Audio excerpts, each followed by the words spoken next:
자, 이번 시간은 페이지 424페이지를 보시면, 자, 통기설비 파트 하도록 하겠습니다. 자, 통기설비는, 공기를 공급해주는 설비가 통기설비가 됩니다. 그럼 보통 우리가 위생기구 쪽에 물을 사용하는 기구 쪽에서 보통 저것을 했습니다. 우리가 앞에서 배수의 흐름 원활이나 이런 목적 그리고 봉수 보호를 위해서 자 우리가 이 통기 설비를 합니다. 그래서 앞쪽에서 우리가 트랩 구조 배웠죠. 트랩은 배수관 속의 악취나 이런 유독가스 이런 것이 실내 침투 방지할 목적으로 자 우리가 물을 고이게 해놨습니다. 그래서 대변기에 물이 고이는 그 트랩 구조 봉수 때문에 악취가 실내로 들어오지 않는 것을 차단을 하고 있습니다. 그럼 그 봉수를 보호해 주기 위해서 이 통기 설비를 하고 있는 겁니다. 보통 그냥 배관이 연속적으로 연결이 되어 있으면 어떤 뭐 기압차나 이런 게서 그대로 빨려 내려가 버립니다. 그러면 물이 항상 고여 있지가 않습니다. 그래서 이 통기 설비를 합니다. 그래서 거기 페이지 424페이지 보면 통기관의 설치 목적 개념이 나오죠. 그래서 봉수 보호가 가장 주된 역할입니다. 그리고 배수의 흐름 원활이나 관내 청결 유지라든지 기압을 일정하게 유지하기 위해서 통기 설비를 합니다. 그런데 우리가 일반적으로 이제 도시 기호를 나타낼 때 도면에 표시 기호를 나타낼 때 그걸 도시 기호라고 표현합니다. 그러면 배수관은 보통 실선으로 이렇게 나타냅니다. 배수관 실선으로 나타내거나 아니면 드레인의 약자 D를 써서 표기를 하고 있습니다. 이렇게 나타내거나 그리고 통기관은 여러분들 용어로 합시다. 점선으로 나타내거나 아니면 벤트 V 이렇게 표현을 하고 있는 것이 통기관이 됩니다. 그래서 그 통기관의 종류를 보시면 자 제일 먼저 각계 통기관이 나옵니다. 그럼 이제 배수 수평관이 있고 배수 수직관이 있습니다. 그러면 이 배수 수직관 입관 개념이 있게 됩니다. 그러면 여기에 자 위생기구를 이렇게 설치를 했습니다. 위생기구. 그러면 위생기구가 있을 때 수직관에 가까이 있는 걸 하류기구라 하고요. 수직관에 멀리 있는 것을 상류기구 이렇게 표현을 합니다. 자 기억하십시오. 수직관에 어떻게 가까이 있는 것을 하류기구 그리고 수직관에서 멀리 있는 것을 상류기구 이렇게 표현합니다. 그러면 여기가 최상류기구가 되는 거예요.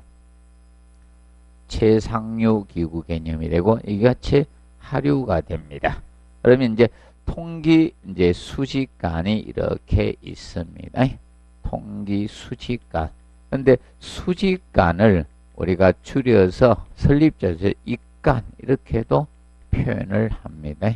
입관이라고 표현을 할 수도 있습니다. 자 그러면 자 이제 통기 수평관이 이렇게 나가면서 각 위생기구마다 일일이 하류척으로 통기관을 하나씩 접속해 주는 거예요. 이것을 각계라고 합니다. 이것을 각계 통기관 이렇게 칭합니다. 그래서 거기 1번에 나오는 각계 통기관이 이 통기관이 되는 겁니다. 각계 통기관.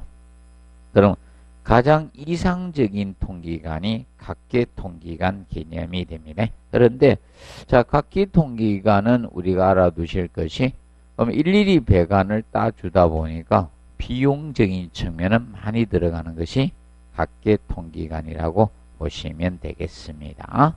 근데 시험은 잘 안 나옵니다. 자 그리고 2번에 보면 루프 통기관이 나오죠. 루프. 또는 회로 통기관이라고 합니다.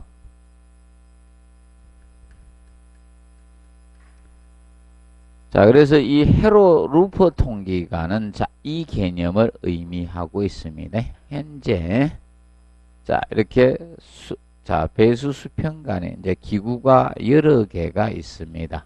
그러면 각 개가 비용이 너무 많이 들어간다는 거예요.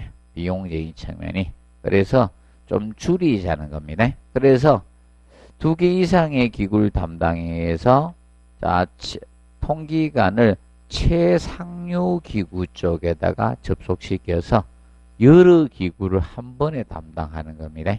이것이 2번의 루프 통기관이 됩니다. 자, 이 루프 통기관 또는 회로, 한상 통기관이라고 해요. 회로. 같은 말입니다. 회로, 루프, 한상 통기관. 그러면 이것은 알아두실 것이 자, 항상 기억하십시오. 어느 기구에다 접속한다? 최상류 기구예요.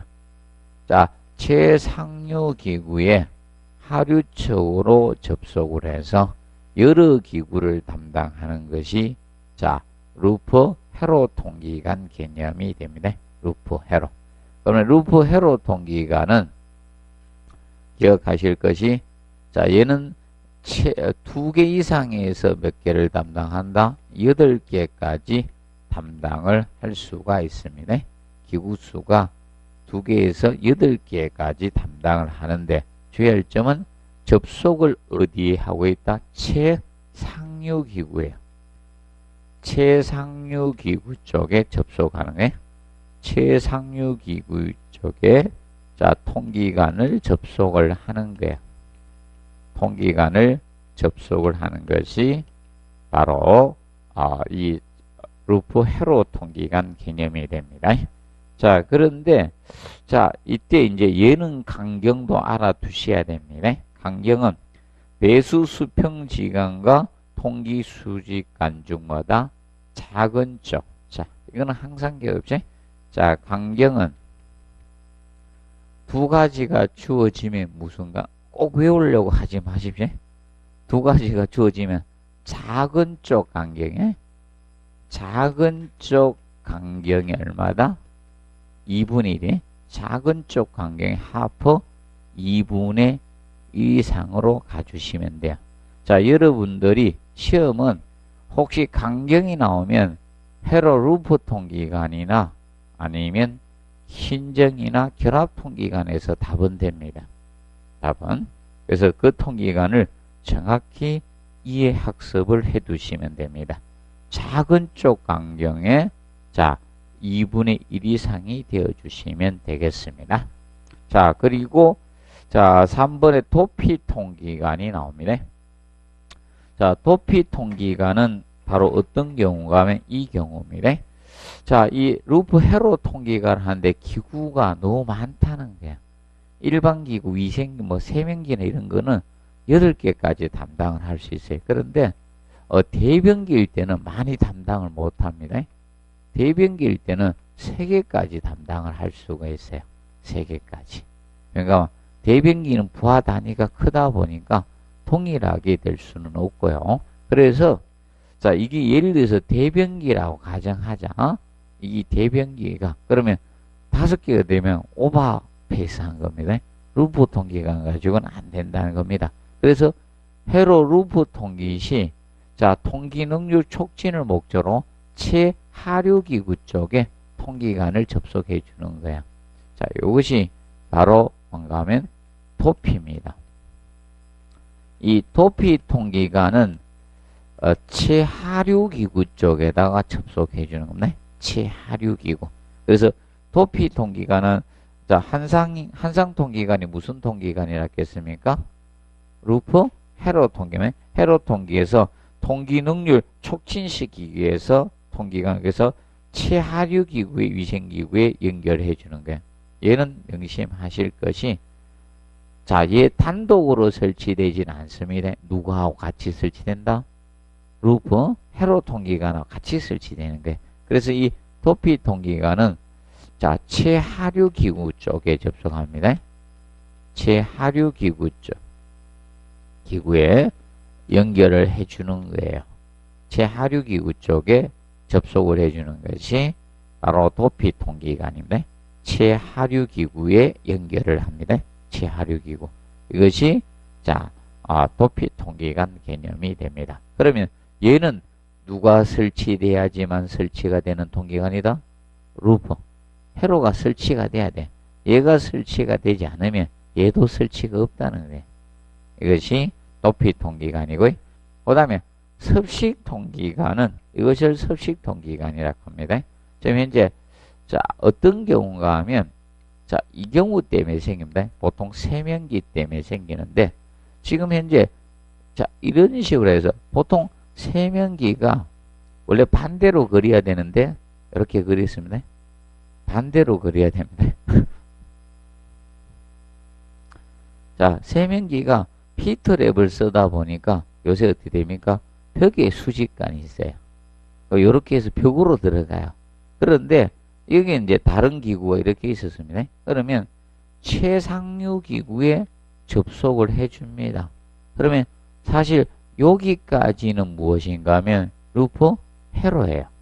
근데 어느 부분인가 하면 요 부분이 섭식통기관이 되는 거예요. 요 부분이 이게 섭식통기관, 흡연통기관이라고 하는 거예요. 네 번째.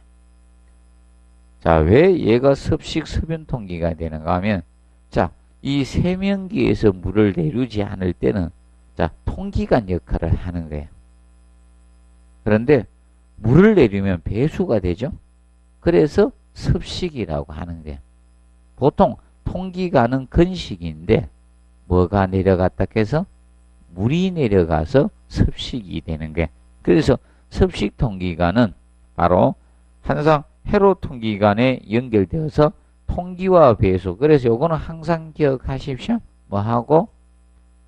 통기하고 배수의 역할을 여기 동시에 나오면 돼요. 통기와 배수의 역할을 겸하는 거예요. 요걸 항상 기억하면 돼. 자, 요 역할을 하는 겁니다. 통기와 배수의 역할을 동시에 하는 게 무슨 통기이다? 섭식입니다. 자, 그러면 구분할 때 이겁니다. 자, 주의하실 거는 최상류 기구에 접속해서 여러 기구를 담당하면 그것은 무슨 통기관? 루프 회로 통기관입니다. 루프 회로 통기관은 최상류 기구에 접속해서 여러 기구를 담당하면 회로 루프고 최상류 기구에 접속해서 통기하고 배수의 역할을 겸하고 있다. 그럼 무엇이다? 섭식입니다. 섭식.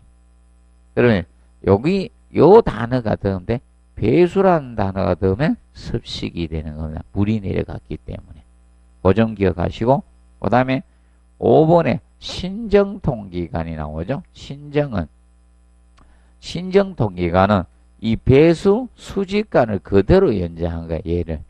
이 수직관을 그대로 연장을 해서 이제 통기하고 같이 겸해서 옥상에다 이렇게 개구하는 겁니다. 이것이 신정통기관이 됩니다. 그래서 신정통기관을 배수통기관이라고도 해요.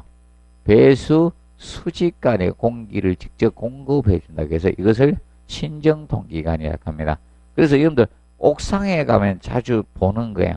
426페이지 하단의 사진처럼 이렇게 돼 있는 거. 자, 이것이 신정통기관이 됩니다. 신정통기관.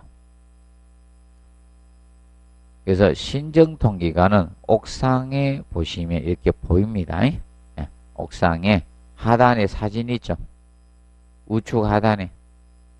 맞죠? 이게 옥상에 보면 많이 나와 있어요. 옥상에 이것이 나와 있습니다. 이것이 무슨 통기관? 신정통기관, 신정통기관. 그래서 신정통기관이 그 사진 나옵니다. 사진이 바로 신정통기관 개념이 됩니다.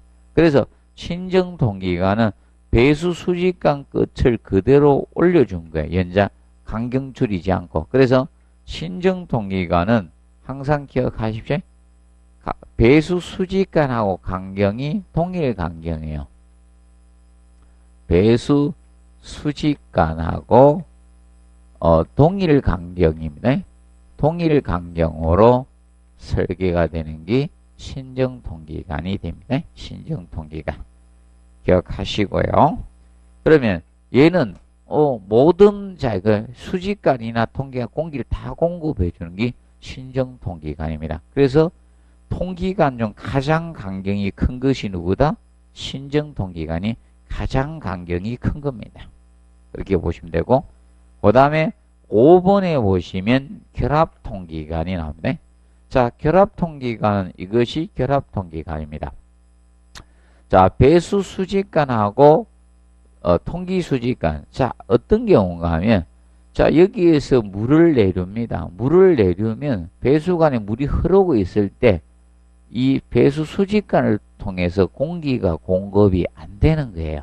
그래서 바로 그러면 여기서 물을 내릴 때 우회로를 돌려서 공기를 공급해 주면 되죠. 그래서 배수수직간하고 통기수직간을 연결해 주는 거예요.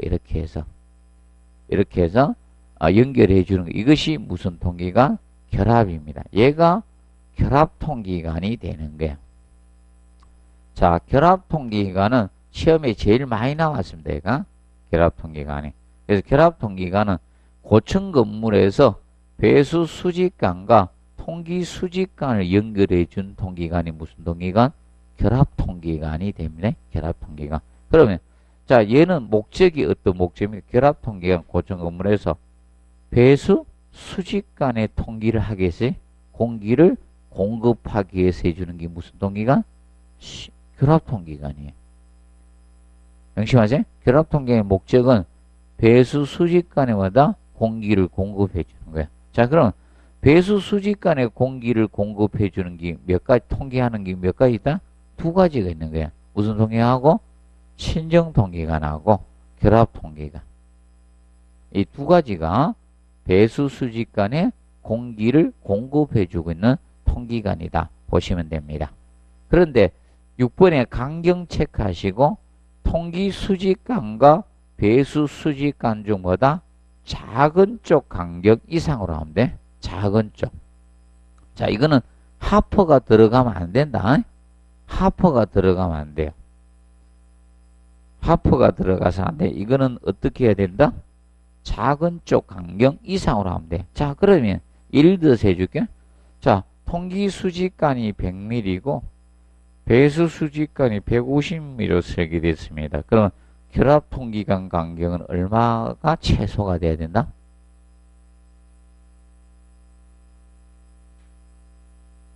몇 mm가 돼야 됩니까? 최소 얼마야 돼야 됩니까? 뭐 둘 중에 하나 아닙니까?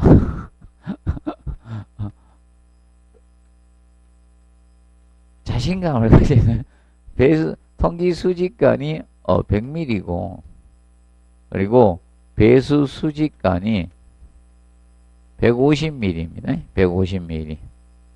그러면 자, 결합 통기간 간격은 얼마 이상으로 하면 된다? 100mm 이상 하면 되잖아요. 작은 쪽 간격 이상 맞죠? 작은 쪽 간격 이상이면 돼. 최소가 100mm보다 자, 크면 된다는 겁니다. 100mm보다. 그럼 만약에 간격이 이래 주어지면 틀린 거야. 75mm 되려면 틀린 거야. 작은 쪽 간격 이상이 돼야 되니까 최소 기준이. 맞죠? 100mm 이상만 나오면 관계없다. 그럼 100mm보다 더 큰 간격 하면 괜찮습니다. 그러면 최소라고 물을 때는 100mm가 돼야 되고. 맞죠? 그 점에 대해서 정확히 이해해 두시면 되겠습니다. 그리고 426페이지 보면 자, 특수통기 방식 나옵니다. 자, 특수통기 방식은 별도의 통기관을 사용하지 않는 방식입니다. 얘는. 이거는 별도의 이거 있죠? 이걸 우회해가 공급해 주는 걸 안 하겠다는 거예요. 이걸 빼고 배수 수직관을 통해서 계속 신정통기 하나만 통해서 계속 공급하겠다는 거예요. 이것이 되는데 그러면 특수통기 방식은 별도의 통기 입관을 사용한다 안 한다? 안 하고 공기를 공급해 주겠다 겁니다. 그래서 특수통기 방식은 두 가지가 있잖아요. 소벤트 방식과 섹시아 방식 두 가지가 있는 겁니다. 섹티아 방식하고 두 가지가 있습니다. 그러면 간단히 지금 지문만 언급을 했습니다. 이 방식이 무엇입니까? 이렇게 묻지는 않고요.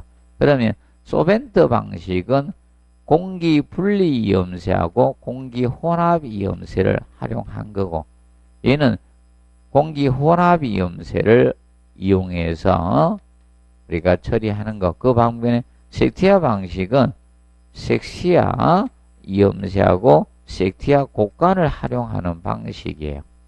섹티아 곡간입니다. 곡간을 영어로 밴드라고 하죠. 밴드. 이걸 활용하는 방식이에요. 그러면 섹티아가 들어가야 돼요. 이 문장이 들어가야 돼요. 그렇기 때문에 섹티아 들어가야 되고, 그러면 소벤트 방식만 정확히 알았네. 공기 분리 이염새하고 공기 혼합 이염새를 활용해서 하는 겁니다. 이것이 바로 특수 통기 방식 개념이 됩니다. 그래서 여러분들 섹티아 방식을 조금 정리해 놓으셔 읽어 두시면 돼요. 혹시 이 방식이 무엇입니까? 이렇게 물을 수가 있어요. 혹시나 쉽게 소벤트 방식을 찾는 이 형태를 물을 수 있다는 겁니다. 그렇게 봐두시기 바랍니다. 자, 그리고 넘겨보시면 428페이지 제3절 배관 설계 및 시공상 주의사항 개념이 나오고 있습니다. 먼저 자, 배관상 주의사항에서 보시면 배수 통기 수지가는 파이프 샤프트 내의 배관을 우리가 해 주셔야 됩니다. 파이프 샤프트 내에 배관을 해 주시고, 이때 대변기는 될 수 있는 수직간 가까이 설치됩니다. 그래서 멀리해서 한번 출제를 했습니다. 그리고 통기관은 오버플로 이상으로 입상된 통기 수직간의 경계, 이것도 출제 1번, 2번은 출제를 했습니다. 다른 개념이 아니라 이겁니다.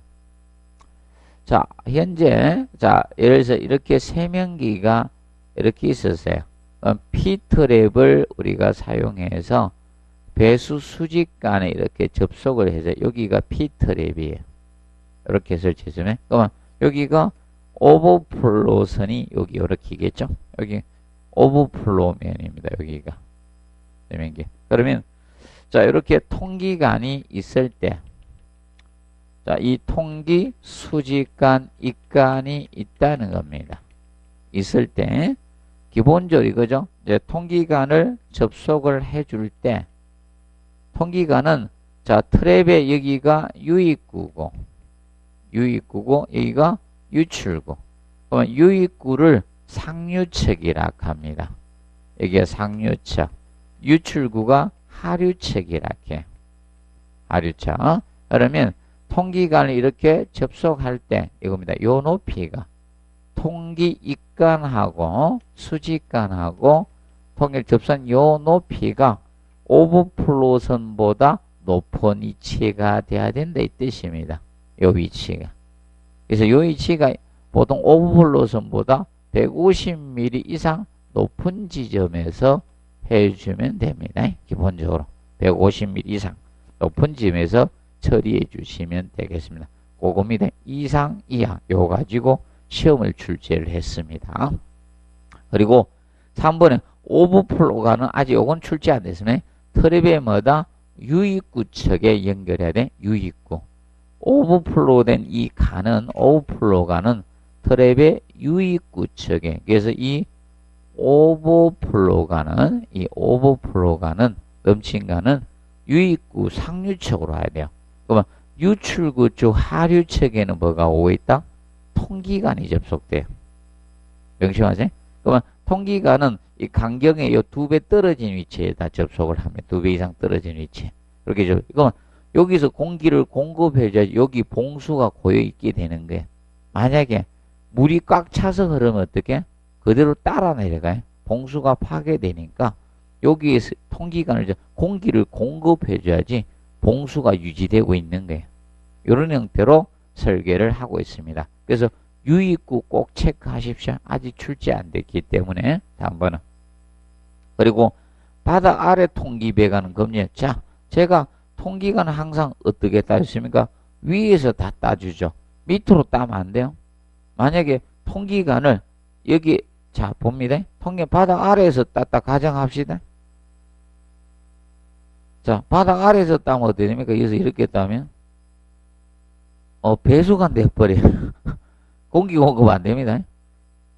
일단 얘가 배수관이 되니까 먼저 내려가 버립니다. 그래서 바닥 아래 통기백은 절대 예외 없습니다. 금지사항이에요. 무조건. 해서는 안 된다는 개념을 꼭 알아두시면 됩니다. 그리고 5번에 이중 트랩은 만들면 안 돼요. 배수 흐름을 저해해서 나중에 어떤 문제 배관에 막힘의 원인이 될 수가 있습니다. 막힘에. 그리고 자 6번서부터 12번까지는 이렇게 공부하는데 6번에서 12번까지는 자 이겁니다. 통기관은 자 연결이나 겸용하지 말아라 이거. 연결이나 겸용해서는 안 된다는 거예요. 겸용하지 말고 단독이나 각계로 사용하라는 거예요. 각계는 각자 사용하고 따로따로 설치하라 이게. 다른 거하고 연결해서는 안 된다. 이 뜻입니다. 그러면 쉽게 여러분들 만약에 옮겨가면 냄새가 이동해요. 또 정화조 통기관하고 실내 딱다하고 연결하면 참 좋겠어요. 냄새가 쫙 들어오는 게. 그래서 절대 겸용하지 말아라 다른 거하고 그 뜻입니다. 봐두고. 그 다음에 청소구 클린아웃은 시험을 몇 번 출제를 우리가 했죠. 그래서 일반적으로 청소구적인 측면에서 우리가 봐두실 거는 거기에 몇 가지만 보도록 합니다. 그래서 거기 청소구를 필요한 장소 보시면 해놨죠. 그래서 건물 내의 모든 배수 수평간 30m 이내마다 청소구를 둔다 해놨습니다. 체크하시면 몇 메다? 30m 이내. 자 그러면 이것이 어떻게 되는가 하면 자 법에서는 법령계 설비 설계 기준 법령에서는 어떻게 되는가 하면 30m라고 최대치를 규정하고 있는 거예요. 그런데 시방세에서 세부적으로 나누고 있는 거예요. 그러면 시방세에서는 어떻게 나누고 있는가 하면 100mm 이하일 때, 자 100mm 이하일 때하고 100mm 초과할 때 이렇게 두 가지로 구분을 하고 있는 거예요. 그러면 100mm 이하일 때는 15m 이내고 그리고 100m 초과할 때는 30m 이렇게 규정하고 있는 게 시방세에서는. 시방세에서는 세부적으로 규정을 하고 있고 법에서는 최대치만 규정하고 있는 게 법령에서는 30m. 그러면 간격이 적을 때는 어떻게 잘 막히죠. 그래서 15m마다 설치하래 이게. 100mm 초과되는 것은 30m마다 설치하라고 규정을 하고 있는 겁니다. 그 점 봐두시고요. 그 점에 대해서 우리가 알아두시면 되겠습니다. 그리고 자 이번에 부지 배수관 내 청소구의 입구 시방서를 거의 다 낸 것 같아가지고 법령 기준을 가져온 겁니다. 이분들이 출제할 걸 좀 만들어줘야죠. 시방서 기준에서 한 몇 번 냈거든요. 그래서 이제 이거는 설비 설계 기준에서 가져온 겁니다. 그리고 이번에 부지 배수관의 청소구의 입구 상위 30m 이내마다 청소구를 설치하는데 이때 DN 200 이상. 자 이거는 밀리미터 간격을 나타낼 때 법령에서 앞에 DN이라고 붙인 거예요. 그럼 몇 미리 간격이다? 200mm. 200mm 이상이다 이겁니다. 앞으로 DN 나온 밀리미터 간격을 표현할 때 DN이라고 쓰는 게 직경 얼마다 이거야 지금. 그래서 직경 200mm 이상의 부지 배수관의 건물 배수 수평지간과 부지 배수관의 연결점에는 몇 메다마다 60m 이내마다 매너를 두라는 거예요. 자, 매너를 둬놔야지만 여러분들이 점검 수리할 수 있죠. 그래서 그 매너는 60m예요. 매너는. 그럼 우리가 청소구는 기본 30m였는데 최대제 맞죠? 30m. 매너는 뭐다? 따버려 60m로 가주시면 되는 거예요. 매너는 60m. 그거 간단히 기억을 해 놓으시고 그 다음에 이제 3번 체크하시고 부지 배수관과 건물 수평 주간 및 배수수 몇 도 이상 방향 전환하는 곳에 45도 이상 꼭 체크하십시오. 각도. 아직 얘가 안 나왔어요. 그러면 시방세에서 45도가 나와요. 지방세에서도 45도 이상 구부러지는 거. 요거 기억하십시오. 몇 도 이상이다? 45도 이상. 그러면 이 각도를 아마 장난칠 거예요. 45도를 아마 뭐 30도로 하든 60도로 하든 하겠죠. 둘 중에 하나로 갈 겁니다. 그래서 45도 이상 방향 전하는 곳에 청소구를 설치해 주시면 되겠습니다. 그리고 길이 12m 이내의 배수관에 둘 이상의 방향 전환이 있으면 청소구는마다 한 개만 필요하면 됩니다. 그리고 4번 배수 수직관 하부에 뭐다? 청소구 설치해 주시면 되겠습니다. 그래서 그 점 알아두시고 그 다음에 넘겨서 자 페이지 433페이지 오수 처리 설비 보도록 하겠습니다. 자 오수 처리 설비는 한 문제 기출됩니다. 오수 처리 설비는 한 문제. 오수 처리 설비는 한 문제에 기출되는 파트입니다. 한 문제. 그러면 여러분들이 어떻게 학습을 해 두시는가 하면 오수 처리 설비는 433페이지에서 여기까지만 공부하십시오. 438페이지까지. 438페이지까지 요 사이만 공부하면 돼요. 요 사이. 제가 옛날은 그 뒤쪽을 위주로 했었는데 요새는 앞쪽만 합니다. 앞쪽만 계속 하면 돼요. 자, 그래서 앞전에 BOD 제거율 식을 이용해서 계산하는 문제가 출제. 유일한 계산 문제가 똥통에서 나왔습니다. 정하조에서. 그러면 자, 이 BOD 제거율 가지고 계산한 문제가 유일하게 출제가 됐습니다. 그러면 오염지표, 수질 오염 지표가 나옵니다. 그래서 오수도 물이죠. 맞아요. 물 중에 하나. 그래서 수질 오염 지표에 BOD가 있습니다. 먼저 BOD. 생물학적 산소 요구량인 BOD가 있습니다. BOD. 자, 그러면 오수는 똥물 아닙니까? 맞죠? 그러면 자, 오수는 여러분들이 오수는 유기물이 포함된 겁니까? 무기물질이 포함됐습니까? 유기물질이죠. 그러면 이걸 미생물 균에 의해서 자 분해해서 안정화되는데 얼마만큼 산소가 소비됐냐 이것을 BOD입니다. 근데 이건 너무 많이 냈어요. 그래서 이거는 종합 문제의 지문밖에 안 나요. 그래서 이제 BOD가 수질오염 지표의 대표적인 거 아닙니까? 수질오염 지표에 해당이 되는데 자 단위를 무엇을 쓰고 있다? ppm 단위를 쓰고 있는 거예요. 측정 단위는 ppm, parts per million. 자, 이 100만 분율을 쓰고 있는 거예요. 100만 분율을 쓰고 있는데 같은 단위를 여기서는 이걸 씁니다. 그램 퍼 입방메다. 자, 오수 1세제곱미터에 얼마만큼의 포함이 되어 있느냐 이렇게 나타낼 수가 있습니다. 기억을 해 두시고 그 다음에 COD 화학적 산소 요구량은 안 나오고 있는 이유가 뭔가 하면 정화조잖아요. 정화조는 유기물이죠. 그래서 일반적으로 COD 측정이 그것이 안 나오고 있는 이유가 있는데 화학적 산소 요구량입니다. 화학적 산소 요구량에서 자, 이 COD 개념 가지고 왜 그런가 하면 이게 안 내는 목적도 있습니다. 종합 문제를 냈는데 잘못해가지고 이걸 지문을 써가지고 관리 실무에 먼저 출제를 했는데 거기에는 이의 신청 대상이 안 됐었거든요. 저겁니다. 시험이 공개시험이 8회 때부터 돼가지고 근데 얘를 갖다가 공개시험 되고 나서 바로 냈어요. 근데 문제가 바로 사람들 이의 신청 바로 들어간 거죠. 바로 들어가니까 뭐 할 말이 있나? 바로 맞게 해줘야죠. 그래서 그 다음부터 COD는 어디 보이지도 않습니다 요새. 그래서 COD는 화학적 산소 요구량입니다. 화학적 산소 요구 나와서 보통 이런 공장 폐수에 자, 이런 수질 오염 측정에 활용하는 거야.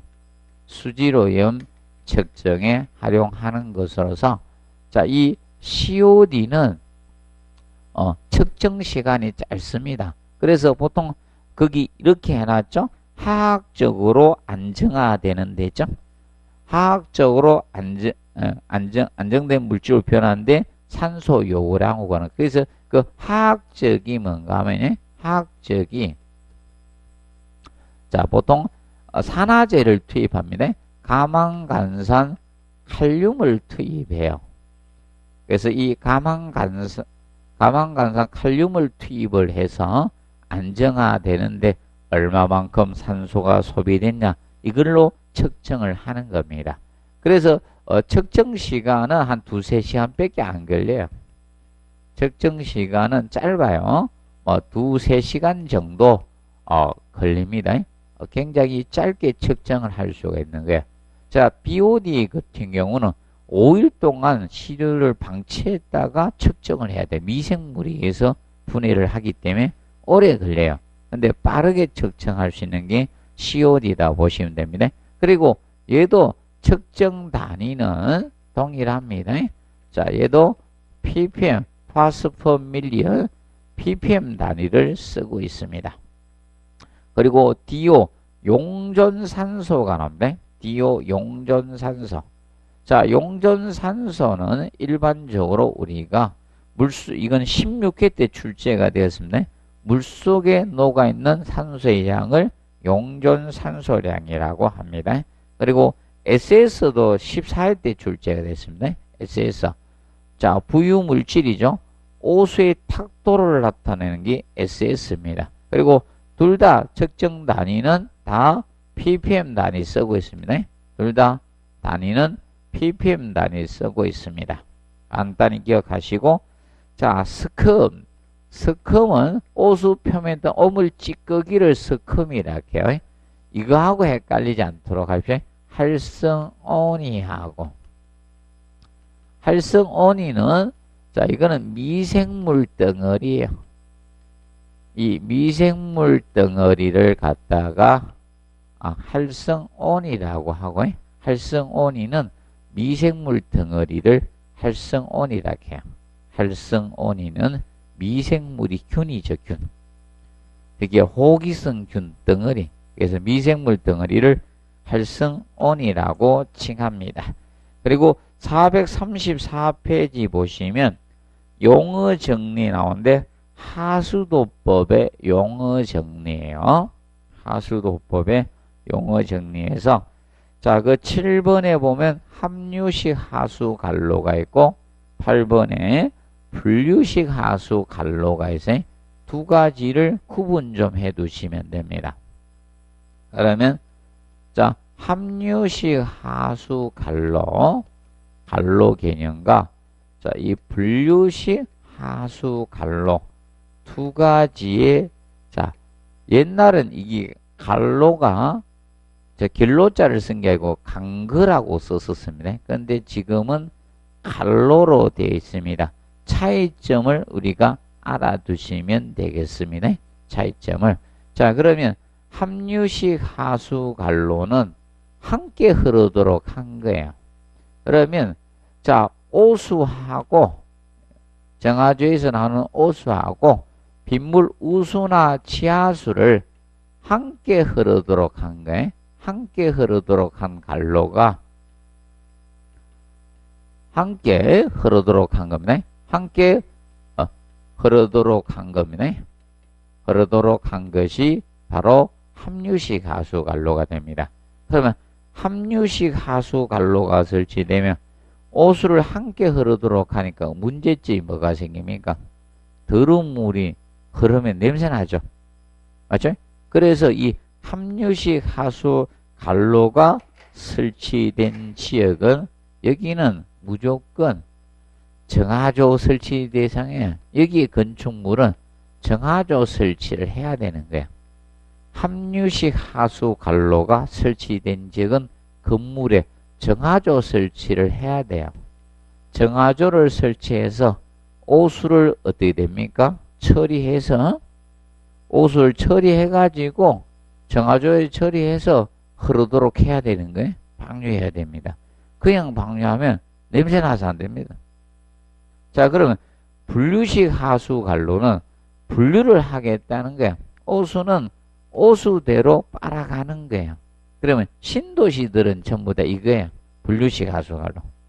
신도시가 건설되던 분류식 하수관로가 설치된 데고, 그럼 여기는 정화조 안 풀 겁니다. 이런 데 신도시들은.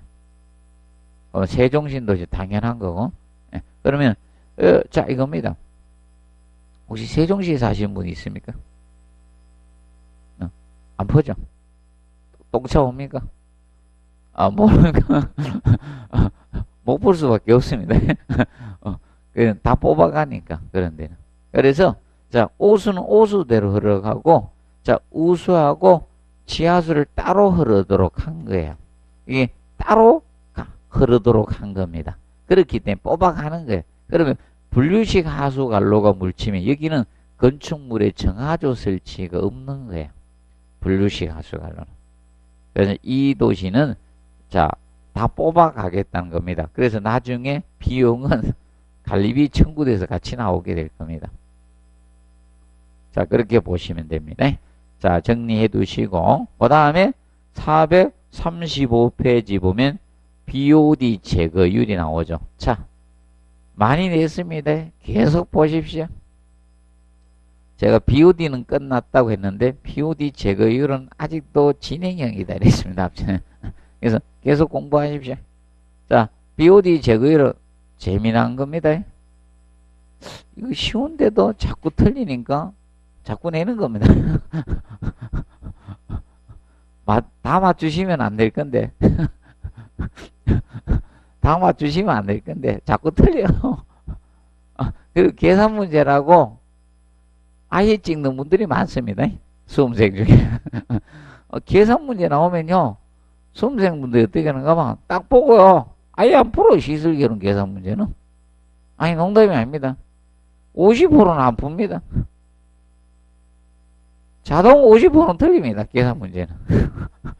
계산 문제가 시설계론 계산 문제는 잘 맞춘 게 없어요. 아니, 농담이 아닙니다. 회계 원리는 풀어. 시설계론 문제 딱 보고요, 바로 찍는 사람들이 많습니다. 50%는 그냥 찍어요. 자, 그래서 BOD 제거율은 자, 이거는 절대로 풀지 마십시오. 유입수 BOD 마이너스 유출수 방류수가 되겠죠. 이것을 유입수 BOD로 나눈 거예요. 이걸 백분율로 나타낸 게 BOD 제거율이에요. 그러면 여러분들 어려워하실 필요가 없고, 자, 이겁니다. 지금 계산 문제는 이거야. 유입수 BOD 구하라고 3번 냈어. 이건 무엇을 의미하는가 하면요, 계속 내겠다 이거야.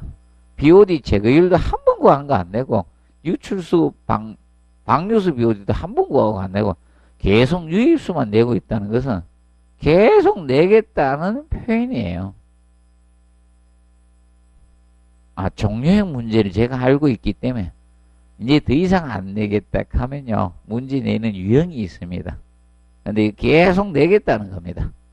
자, 그리고 이 식을 출제했습니다. 식을 찾는 걸 한번 냈고, 그럼 그것만 해도 4번이에요. 종합문제 쓴 거 빼고 자체적으로만 4번 낸 거예요.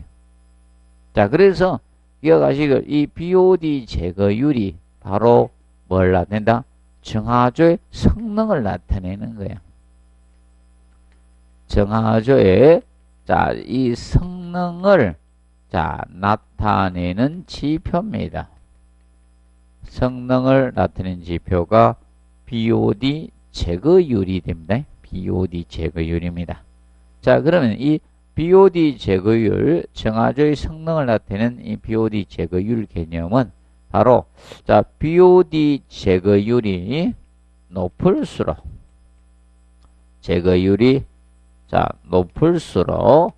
이 정화조 성능이 우수하다는 거예요. 정화조 성능이 우수하다는 것을 의미합니다. 우수하다는 거예요. 정화조 성능이. 그러면 이때 단위는 얘는 측정 단위는 자, 이 백분율을 쓰는 거예요. 백분율. 그래서 얘는 제발 ppm을 쓰면 안 돼. 백분율을 씁니다. 자, 그러면 이겁니다. BOD 제거율이 높으려고 하면 2 적어야 되죠. 유출수가. 유출수 BOD가 최대한 적어야지 100%에 가까이 가는 거예요. 제로에 가까울수록. 맞죠? 그래서 정화조의 성능이 우수하다는 겁니다. 그리고 계산 문제가 나오면 계산하지 마시고요. 얘는 분명히 2개를 주어져야 돼. 그럼 하나만 미지수로 두기 때문에 답을 하나씩 넣어가지고 일일이 계산하세요. 그러면 돼요. 다 계산할 필요 없어요. 맞죠? 계산해보면 답 나옵니다. 그러면 제거율이 높으면 큰 거부터 넣고요. 제거율이 작으면요. 작은 거부터 넣으시면 돼요. 간단합니다. 명심하세요. 제거율이 높으면 어떻게? 큰 데에서 작은 순서로 넣으시면 큰 거부터 먼저 넣으시면 돼. 제거율이 높으면. 유입수 BOD 구하라. 그럼 자, 유출수 BOD를 구하라. 그러면요. 간단해요. 제거율이 높으면 작은 거부터 넣으시면 되고. 맞죠?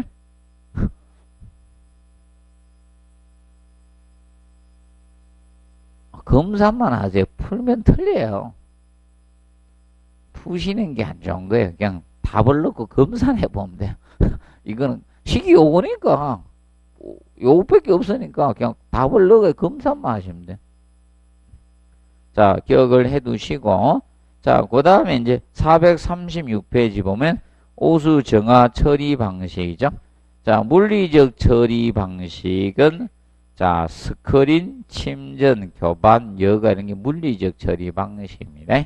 그래서 이거는 저 교반이 한번 지문에 언급이 되고 그리고 나서 물리적 처리 방식의 종류를 물었거든요. 그래서 얘는 알아두실 것이 자, 물리적 처리 방식 스크린에 대해서 기억하면 돼요. 앞으로는 스크린. 스크린은 일종의 여가 장치입니다. 여가 장치에서 자, 그래서 여러분들의 비양심이 여기 다 일종의 여가 장치입니다. 큰 것을 거르겠다는 게 여가 장치가 스크린 개념입니다. 근데 이거는 정화전입니다. 맞죠? 정화전 처리 방식의 처리 방법입니다. 처리 방법에 해당이 됩니다. 그러면 여기에 여러분들이 뭔가 하면 변기에 넣지 않아야 될 것을 넣으면 여기에 다 걸리는 거예요. 여기에서. 여기 다 걸려버립니다. 그래서, 뭐, 여러분들이, 자, 쓸데없는 걸 막 넣으면 여기 다 걸리면 오수가 뭐다? 역류예요. 저층 부분에 파티를 합니다. 문제가 심각해집니다. 봐두시고, 그 다음에 화학적 처리 방식은 중화나 소독이 있습니다. 그래서 산성이나 알칼리 성능제를 갖다가 투입해서 중화시키는 방법이 있고, 그 다음에 소독은 이 염소계통의 약품을 넣어가지고 어떻게 됩니까? 멸균시키는 것이 소독이죠. 그리고 생물학적 처리 방식이 두 가지가 있습니다. 생물학적 처리 방식은 뭐를 활용하는 방식이다? 미생물이죠. 미생물균을 활용하는 방식이 생물학적 처리 방식입니다. 그래서 거기 보면 현기성 처리하고 무슨 처리? 호기성 처리 두 가지가 있어요. 현기성 처리하고 호기성 처리 방식이 있는데 지금까지는 방식만 물었습니다. 자, 그러면 현기성 처리하고 호기성 처리는 얘는 자, 여러분들 이겁니다. 부패 탱크. 이 탱크란 단어가 들어가야 돼요. 이모퍼 탱크에서 이런 탱크가 들어가면 현기성 처리예요. 뭐 1차 탱크, 2차 탱크든 탱크가 들어가면 근데 기타 방식들은 다예요. 기타는 다 이거예요. 그래서 외울 필요가 없고 탱크만 기억하시면 돼. 이것만 가지고 시험 내세요. 그러면 다 하 방식이 나오면 다 무엇이다? 호기성 처리 방식이다. 호기성 처리. 그러면 얘는 현기성 미생물을 활용하는 거야. 현기성 미생물을 활용하고요. 얘는 호기성 미생물을 활용하는 거예요. 호기성 미생물을 활용을 하는 겁니다. 그래서 여기는 공기를 차단을 합니다. 여기에서는 공기를 차단하고요. 또 반면에 얘는 공기를 공급을 해줘야 될 것이 바로 호기성 처리가 됩니다. 그래서 이 현기성 처리는 이 현기성 미생물에 의해서 다 하는 거예요. 기술력을 활용하지 않습니다. 그래서 현기성 처리는 시간이 깁니다. 처리 시간이 긴 것이 바로 현기성 처리고, 그 반면에 호기성 처리는 처리 시간이 짧습니다. 얘는 기술력을 활용해서 하는 것이 호기성 처리 방식이 됩니다. 그렇다 보니까 이는 처리 공간이 넓어야 돼요. 처리 공간이 커야 돼요. 그 반면에 얘는 처리 공간이 적어도 되는 방식이 호기성 처리라고 보시면 됩니다. 그런데 일반적으로 현기성 처리하고 호기성 처리 중에 이런 유지 관리비적인 측면이 얘가 적게 들어가요. 유지 관리비는 얘가 적게 들어가고요. 그 반면에 호기성 처리가 유지 관리비가 많이 들어가요. 그 이유는 얘는 폭기도 해줘야 돼. 그러면 예를 들어서 오수 중에 공기를 불어넣는 거, 이것을 폭기라 해요. 오수에서는 급수에서는 물을 공기 중에 뿜어주는 형태를 하는데, 이거는 보통 오수를 공기 중에 뿜으면 안 되잖아요. 그래서 공기를 불어넣는 게 폭기입니다. 그럼 폭기하려고 하면 돈이 들어갈 수밖에 없죠. 그래서 유지관리비가 얘가 많이 들어갑니다. 그리고 현기성 처리는 악취가 발생합니다. 이거는 악취 발생이 있습니다. 그 반면에 얘는 악취 발생이 없어요. 악취 발생이 없습니다. 그래서 누가 도심지에 적합한 고급 처리다? 호기성 처리. 그래서 호기성 처리가 얘가 도심지에 적합합니다. 도심지에 적합한 방식이에요.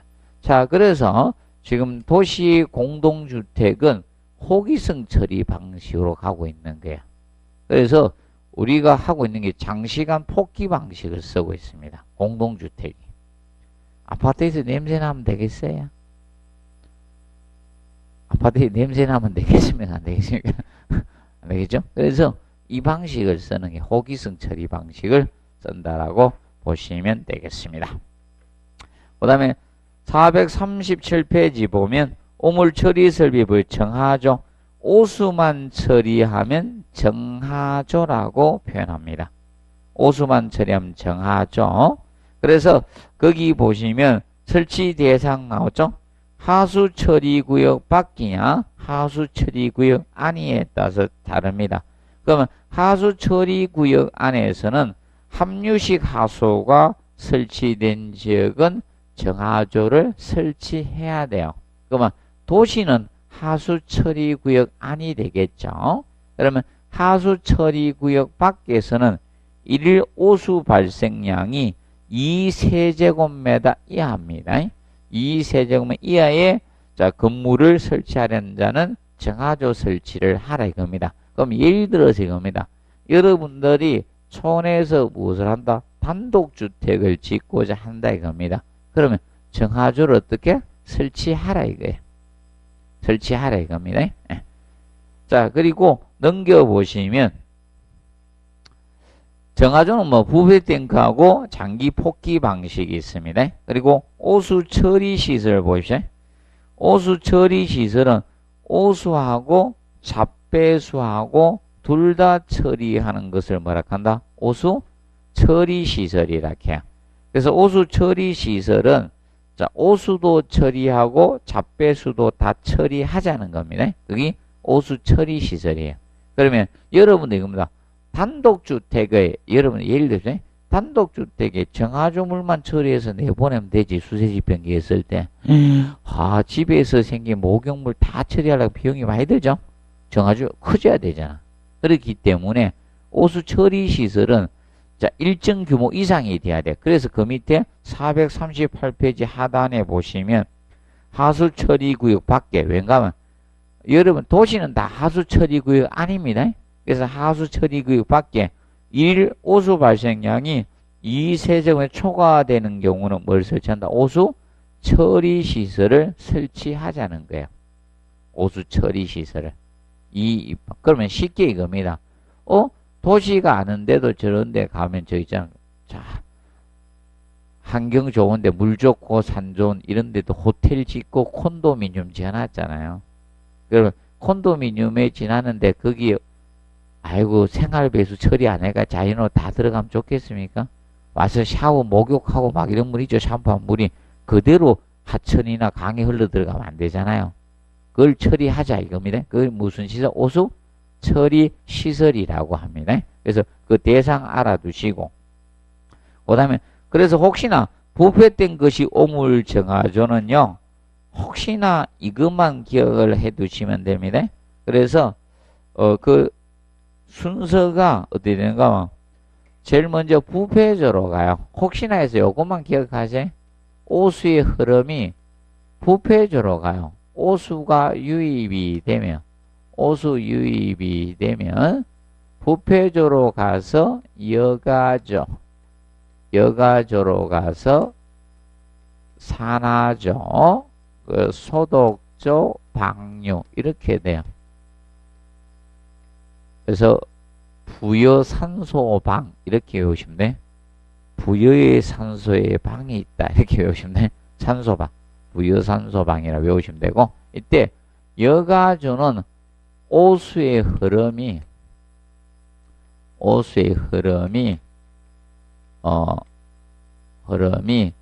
아래에서 위로 가요. 아래에서 위로 흐릅니다. 아래에서 위로 상향 여가가 되고 있다는 점 기억하시고, 그리고 혹시나 해서 이제 요거 좀 조금만 공부해 놔요. 그래서 자, 부패조 용량은 이렇게 구하면 돼. 부패조 용량을 구하는 식은 자, 어떻게 구하는가 하면 인원이 부패조 용량은 자, 예를 들어서 자, 인원이 300명이라고 칩시다. 인원이 300명인 자, 정화조의 부패조 용량을 구하십시오. 그러면 식을 외우지 마시고 아주 쉬운 방법이 있으니까 인원이 주어지면 300명을 쓰세요.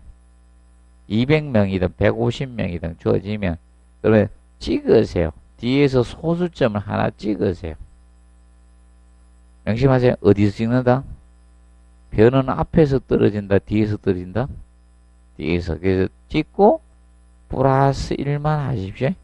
그러면 부패조 용량이 얼마? 31이 돼요.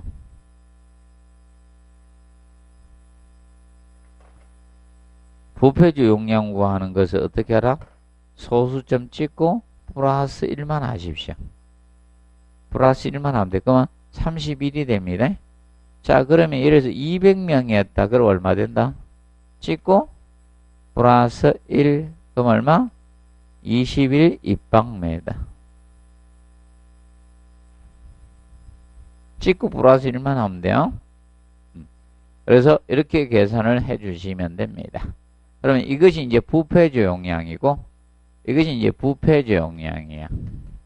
부패조 용량이고, 산화조 용량은 이렇게 구하시면 돼요. 요거 나누기 2 하면 돼. 나누기 2 하면 산화조 15.55 입방메다가 되겠죠. 여기 산화조 용량이 되는 거예요. 산화조 용량은 나누기 2만 하면 돼요. 2분의 1 크기로 합니다. 그러면 나누기 2 하면 요거는 뭐다? 10.5 이렇게 되는 거예요. 그래서 간단히 알아두시면 되겠습니다. 그리고 뒤에 하지 마세요. 자, 그리고 449페이지 가스 설비부터는 잠시 휴식하고 하도록 하겠습니다.